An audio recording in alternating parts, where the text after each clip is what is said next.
एक बार एक युवा शिष्य अपने गुरु के पास आया और बोला, गुरुदेव, मैं ध्यान करना चाहता हूं, लेकिन मेरा मन बार बार भटक जाता है। कृपया मुझे ध्यान का रहस्य सिखाएं। गुरु मुस्कुराए और बोले, ध्यान कठिन इसलिए लगता है क्योंकि तुम अपने विचारों से लड़ते हो। ध्यान का अर्थ है उन्हें रोकना नहीं, बल्कि स्वाभाविक रूप से आने जाने देना।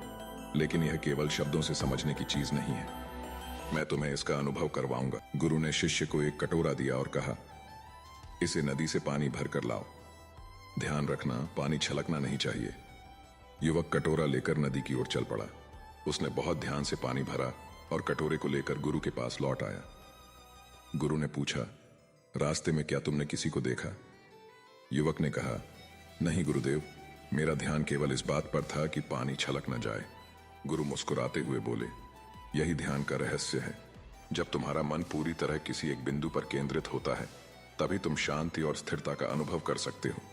युवक ने कहा, गुरुदेव, मैं समझ गया कि ध्यान का अर्थ मन को केंद्रित करना है, लेकिन जब मैं ध्यान करने बैठता हूं तो मेरे मन में अनगिनत विचार आते हैं। मैं उनसे कैसे निपटूं? गुरु उसे बगीचे में ले गए और एक पेड़ दिखाते हुए बोले, इस पेड़ को देखो, यह अपनी जगह स्थिर खड़ा है, लेकिन जब हवा चलती है तो इसकी शाखाएं और पत्ते हिलते हैं। क्या पेड़ कभी हवा को रोकने की कोशिश करता है? युवक ने सिर हिलाकर कहा, नहीं गुरुदेव। गुरु बोले, मन भी ऐसा ही है। विचार हवा की तरह आते और जाते हैं। ध्यान का अर्थ यह नहीं है कि तुम विचारों को रोकने की कोशिश करो। तुम्हें केवल यह देखना है कि वे आ रहे हैं और जा रहे हैं। जैसे पेड़ हवा से विचलित नहीं होता, वैसे ही तुम्हें भी अपने विचारों से विचलित नहीं होना चाहिए। गुरु ने उसे सिखाया, हर दिन एक शांत स्थान पर बैठो और अपनी श्वास पर ध्यान केंद्रित करो। अगर विचार आए तो उन्हें स्वाभाविक रूप से आने जाने दो, लेकिन अपनी श्वास पर लौट आओ। युवक ने गुरु की इस शिक्षा का पालन करना शुरू किया। शुरुआत में उसे कठिनाई हुई। विचारों का तूफान उठता, कभी बीते हुए पलों की यादें आती तो कभी भविष्य की चिंताएं, लेकिन उसने हार नहीं मानी। हर दिन वह थोड़ा समय निकालकर ध्यान करता। धीरे धीरे उसने महसूस किया कि उसके विचारों का आना जाना उसे परेशान नहीं करता। कुछ महीनों बाद उसका मन पहले से अधिक शांत और स्थिर हो गया। अब उसे ध्यान में आनंद आने लगा।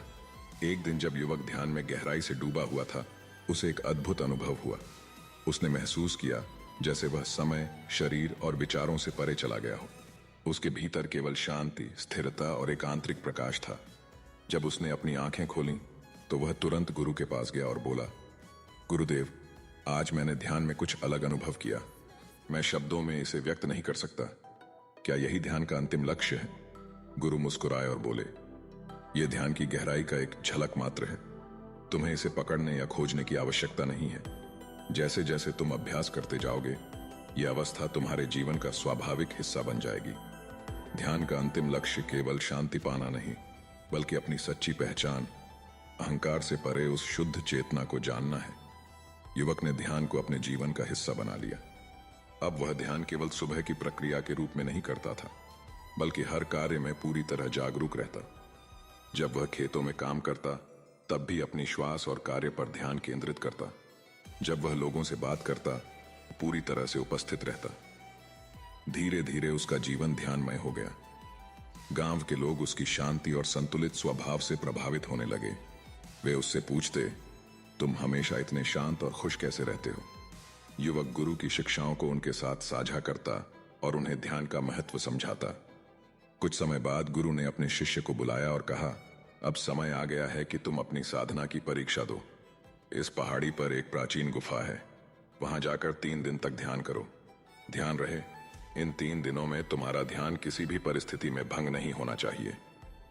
युवक ने गुरु की आज्ञा स्वीकार की और गुफा की ओर चल पड़ा। पहले दिन सब कुछ सामान्य था, लेकिन दूसरे दिन तेज बारिश और आंधी शुरू हो गई। गुफा के अंदर पानी भरने लगा। युवक को ठंड महसूस होने लगी। उसके मन में विचार उठे, अगर मैं यहां से हट जाऊं तो साधना भंग हो जाएगी, लेकिन अगर मैं यहीं बैठा रहा तो बीमार हो सकता हूं। उसने अपने मन को शांत किया और गुरु की शिक्षा को याद किया, किसी भी स्थिति में ध्यान को भंग न होने देना। तीसरे दिन सुबह आंधी रुक गई और सूर्य की किरणें गुफा में प्रवेश करने लगी। युवक ने महसूस किया कि उसकी साधना और मजबूत हो गई है। जब वह गुरु के पास लौटा और अपने अनुभव साझा किए, तो गुरु ने प्रसन्न होकर कहा, हमने सिद्ध कर दिया कि सच्चा ध्यान बाहरी परिस्थितियों से प्रभावित नहीं होता। तुम्हारा मन अब स्थिर और अडिग हो चुका है। यही ध्यान की पूर्णता है। अब तुम न केवल अपने लिए बल्कि दूसरों के जीवन में भी शांति और जागरूकता ला सकते हो। जाओ और लोगों को सिखाओ कि ध्यान से जीवन कैसे बदल सकता है। युवक ने गुरु को प्रणाम किया और ध्यान का संदेश फैलाने के लिए निकल पड़ा। उसने गांव-गांव जाकर लोगों को ध्यान की महत्ता समझाई। लोग उसकी सरल भाषा और शांत स्वभाव से प्रभावित होते और उसके बताए मार्ग पर चलने का प्रयास करते। धीरे धीरे उसके शिष्य बढ़ने लगे। उसने सिखाया कि ध्यान केवल एक तकनीक नहीं बल्कि जीवन जीने की कला है। ध्यान केवल मन को शांत करने का अभ्यास नहीं है, यह आत्मज्ञान और आंतरिक शांति की ओर एक मार्ग है। नियमित अभ्यास से हम अपने भीतर की गहरी चेतना को जागृत कर सकते हैं। युवक की कहानी हमें यह सिखाती है कि ध्यान जीवन के हर पल में जागरूकता और शांति लाने का माध्यम है। इसे अपनाएं और अपने जीवन को सरल, शांतिपूर्ण और आनंदमय बनाएं।